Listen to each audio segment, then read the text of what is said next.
Hello everyone, welcome to Learnedze. Today in this session we are going to discuss about the IPv4 static routing concepts, which is one of the important topics from the Cisco CCNA 200-301 certification exams point of view. Watch this session till the end because at the end you will get to know about one of the interesting facts about Cisco CCNA 200-301 global certifications training program. Here we are going to check how we can configure the static routing concepts in a router and what are the different types of static routing available. But first, before understanding this concept, let's just understand why routing is required and what are the different types of routing. That is the what is a static routing and dynamic routing mean. In order to understand, let's open my browser and let's open the map applications. Let's say I want to travel from Bangalore, which is in India, to, let's say, the capital of India, that is the New Delhi. After entering my source and destination, the map algorithm will automatically select the base path for me, right? So as you can see over here, there are multiple paths available. So there are, this one is another path, this one is another path, right? So there are multiple paths available, but according to the traffic congestion and the expenses, the path cost, okay, the map will select automatically the base path in order to reach from my source from Bangalore to the New Delhi, which is my destination. Now let's say this trip is sponsored by my company and they have provided me one flight ticket. So here in this scenario, I have only one part left because my company assigned the flight ticket. That means I'll have to take flight from Bangalore, which is my source, to the destination, that is the New Delhi, right? So that is only one path selected from someone. So this is one of the example of the static routing concept. So how we can relate these concepts with the internet? Let's say from your PC you want to access a particular website whose server is in New Delhi. Okay, so this is the server of that particular website. So when you enter the URL of that particular website, the internet packet will form having the source address, okay, whose the source is in Bangalore, and the destination address which is in Delhi. So now your packet have the source IP address and the destination IP address. But from source to destination, there are multiple routes available, right? So let's say this is one route and these are the routers that are available in order to reach from your source, that is Bangalore, to Delhi. Okay.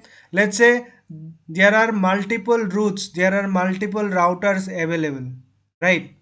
So when your ISP, your internet service provider, let's say your ISP uses the dynamic routing protocol.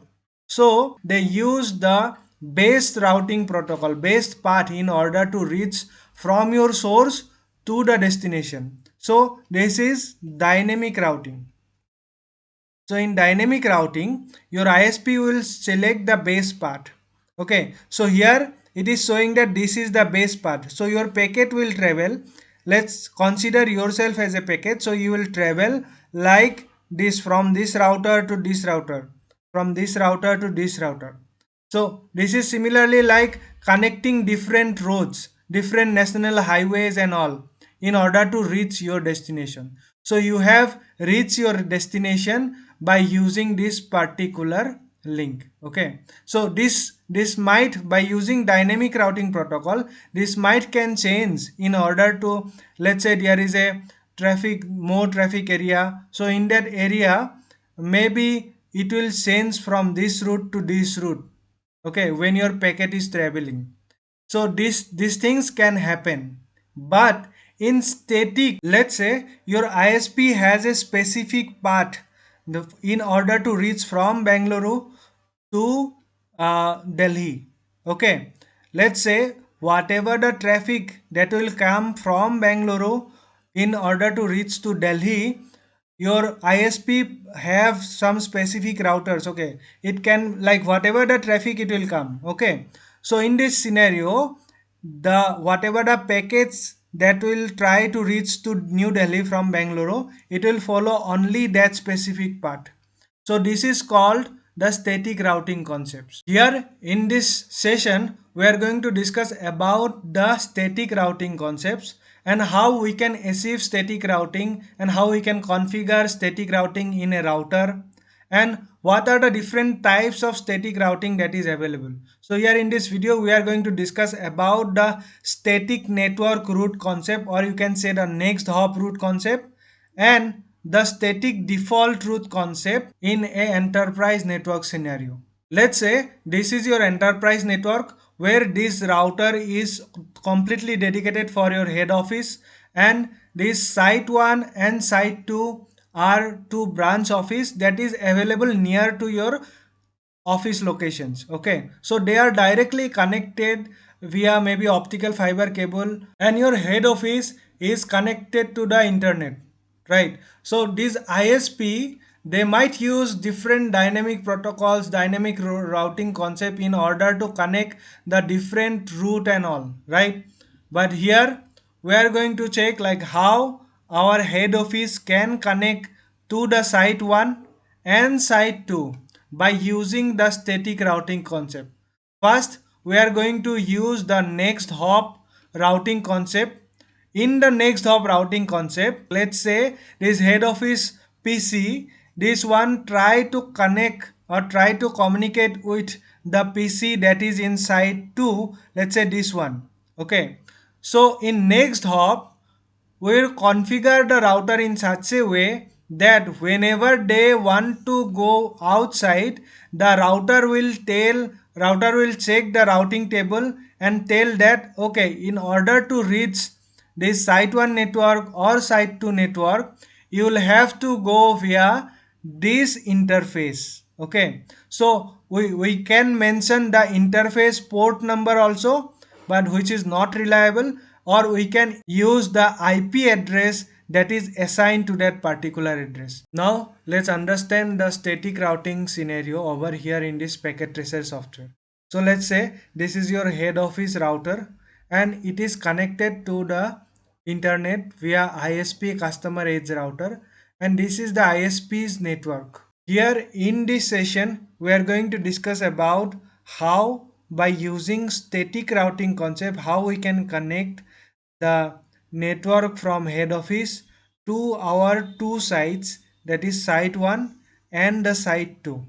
Okay, let's say site 1 is where uh, the products are stored and the site 2 is the production environment. So first we are going to achieve the connection from the head office to site 1 and the site 2 by using the next hop static routing concept.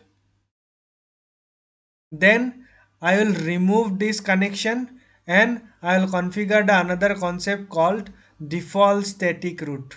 I have already configured the IP address to that particular port of the router and also assigned the IP address to the devices that are shown in this network. First, let's go to the router and let's check what are the IP address that are assigned in this network. So this is a head office router. Here let's write down the enable command and write down the command show IP interface brief. Here as you can see in gigabit ethernet 0/0/0, this 192.168.10.1, this is the local area network of the head office, that is LAN network, and in gigabit ethernet 0/0/1 10.0.0.1/8 connection is there. Similarly, you can check the other IP addresses that are available in those routers. Now let's go to the head office router again. Here let's write the command show IP route. Okay, so this command is used in order to check the IP route that are available. Okay, so right now there is no static route available, right? So this is denoted by S as you can see, there is no static route available, but there are local routes available, right? The L means local. Those interfaces that are directly connected to the router is called a local interface. So we can communicate to the local interfaces directly. So here 10.0.0.1 and 192.168.10.1 is directly connected. This is a local interfaces, right? That means we can communicate within this network. Let's say this laptop is your PC and you want to communicate to 10 dot like 192.168.10.2 this PC. Okay, when you ping, it is easily pinging, right? Because this is locally connected. Similarly, these interfaces 10.0.0.1 is also locally connected. So you can try by using 10.0.0.1. As you can see, this is also getting the reply. But when I try to communicate to, let's say, one of the IP address from the site 1, okay, which is not directly connected, let's say ping to 10.0.0.2, so this interfaces from the site 1 router, so this is not directly or locally connected to the head office router. So this IP address currently not available in the routing table of the head office router. That's why we cannot communicate to 10.0.0.2 or any of the IP address that is from the site 1 or the site 2. Now, by using the static routing, we are going to tell the router that which way they will have to go in order to communicate the IP addresses from site 1 and site 2. Okay, so let's configure the static routing in the head office first. For that, let's go to the head office router. Here, let's go to the global configuration mode. Okay, here write down the IP root command. So IP root, first we are going to assign the site 1 network, telling that 192.168.20.0, which is the site 1 network, whose subnet mask is 255.255.255.0.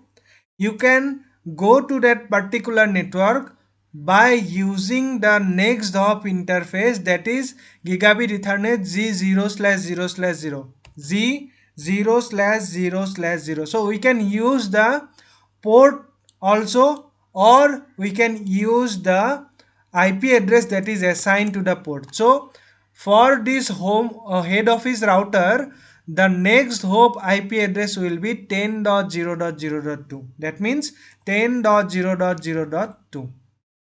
So this is one of the route for the site 1 IP address, right?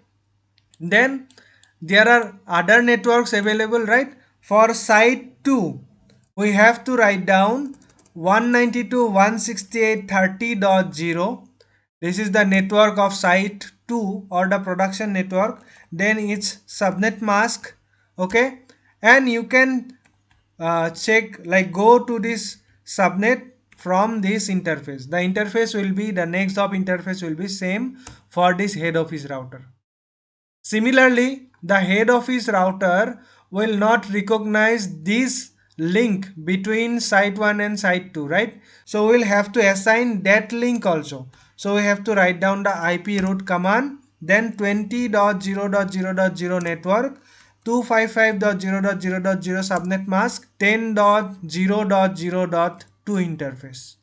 So we have assigned the three routes to the head office router. Now write down the end command.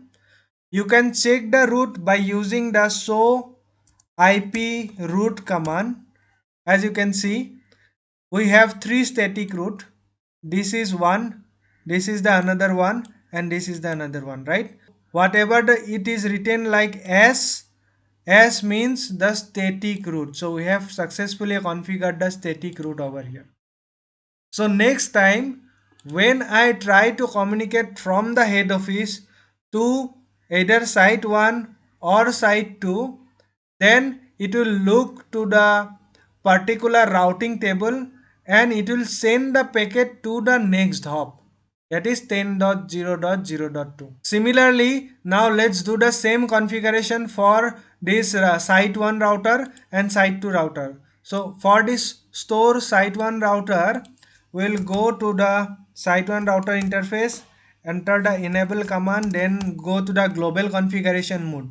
So for site 1, the directly connected network is 10.0.0.0, 20.0.0.0, and the 192.168.20.0. So three networks are directly connected, but other networks it doesn't know. So we have to configure, we have to write down the IP root command for the head office network. Head office network is 192.168.10.0, subnet mask 255.255.255.0, and from the site 1 site 1 router we can connect to this network via next hop, that is 10.0.0.1. So for site 1, 10.0.0.1 IP address is the next hop IP address. Similarly, we can configure it for the production network also, that is 192.168.30.0, 255.255.255.0, and the next hop will be 20.0.0.2 for the site 1 in order to reach site 2. So this is done. Now what we can do, we can configure the same thing in the site 2 router also. For the site 2 router, let's write down the enable command. Let's go to the global configuration mode, configuration mode, and for the site 2 router, these network, head office network and site 1 network are not directly connected, so this is unknown for the site 2 router. So we are going to write down IP root command. First, the head office network, let's say 192.168.10.0, subnet mask is 255.255.255.0, and the site 2 router can connect to that head office network via the next hop, that is 20.0.0.1. Okay, similarly we can go to site 1 network, which is 192.168.20.0, 255.255.255.0 is the subnet mask. From the next hop IP address, that is 20.0.0.1. Similarly, the link between the head office and the site 1, that is also unknown for the site 2 router, right? For that also we have to write down the command IP root, and the link network is 10.0.0.0, 255.0.0.0, and we can receive 20.0.0.0.1 next hop IP address, right? Now we can easily communicate between all the network. Okay, now we have successfully configured the static route between all the sites. Now let's try to communicate from this PC. Let's go to the PC, the laptop available in the head office. Okay, first let's try to ping the store network, that is 192.168.20. Let's say 20.2. Okay, so here the first packet will be lost because of the recognizing MAC address, right? Then other packets are okay. Now if I try it again, as you can see, we can successfully communicate to the site 1, that is the store PCs, right? Similarly, if I try to communicate to the PC that are available in the site 2, that is for the production department, let's say 30.3, I want to communicate to the PC that is available in the production department whose IP address is 192.168.30.3. As you can see, first packet will be lost, the next packet will also be lost, then the two packet is receiving, right? 50% lost, 50% receiving. But now if I try it again, as you can see, we can communicate directly. Similarly, from the site 2 and site 1 also, they can easily communicate with the head office.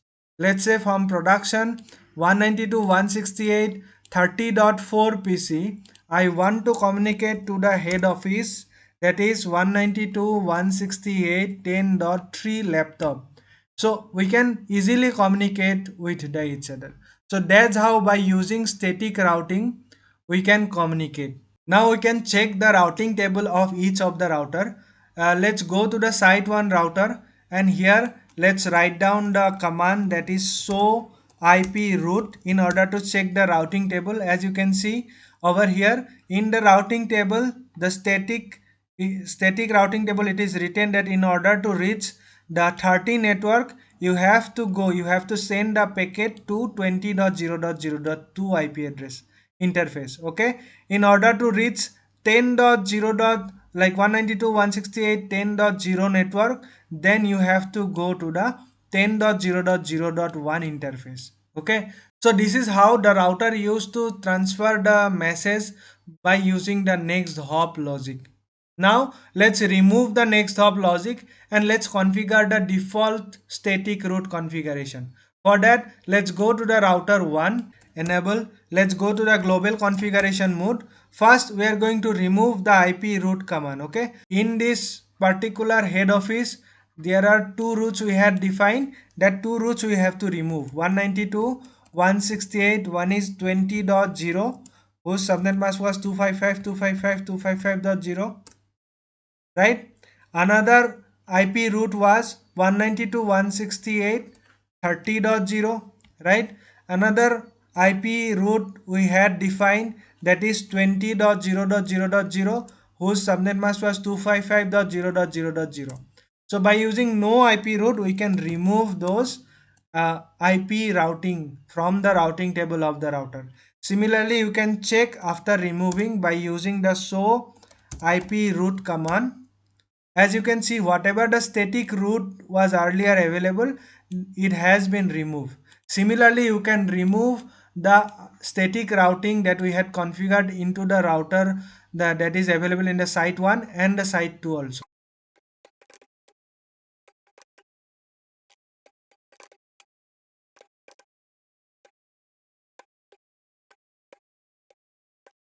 Now let's configure the default routing concept in this network scenario. For that, let's go to the router in the head office.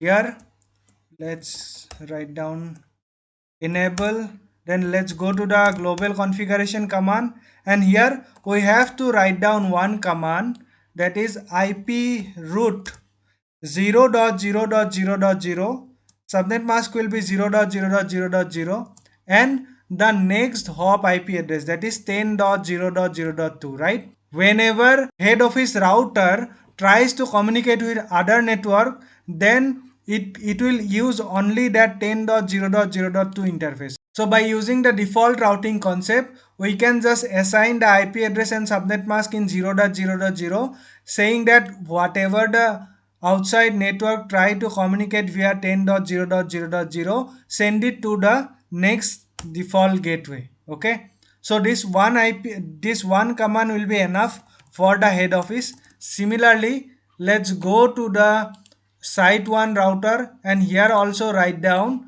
So here the two paths are available in order to communicate to the different networks, right? So here I will write down, go to the global configuration mode. Here I will write down the command IP route 0.0.0.0, 0.0.0.0, and one traffic can come from the 20.0.0.1 IP address, sorry, the 20.0.0.2 IP address, and another route can come from the 10.0.0.1 IP address, right? So we have to write down the 10.0.0.1 IP address over here. So these two command will be enough in order to configure the default static route for this router, site 1 router. Similarly, let's go to the site 2 router also. Here what we will do, we will go to the global configuration mode. Here we will write down the command IP route, whatever the traffic will come, that is 0.0.0.0, 0.0.0.0.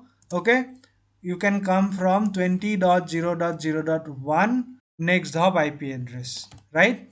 So This is the configuration that is required in order to do the default routing. Now we can easily communicate from any devices within the network, right? So let's do this again. Let's go to this laptop and let's try to communicate to the 192.168 20.2 PC, which is in the store department. See, as we can easily communicate with the PC. Similarly, let's try to connect to the production department PC also. So here also we will be able to easily communicate with the production department PC. So this is the default routing concepts. I hope you have understood all the concepts that we had discussed in this video. As a part of the CCNA training program that offered by Learnedze, we will cover all the topics that is required to pass the CCNA 200-301 certifications exams. And as a part of the training program, we will provide you the demo lectures and the lab demo lab guide and the recorded videos of the classes, and also the practice exam questions in order to easily crack your Cisco CCNA 200-301 training program. And if you are planning to go for a networking career, an IT domain career, then this is the right time for you to go for the CCNA training. Why? Because Cisco has a limited period of offer right now. You can buy the CCNA exam at just $375 and you will get two attempts, one plus one.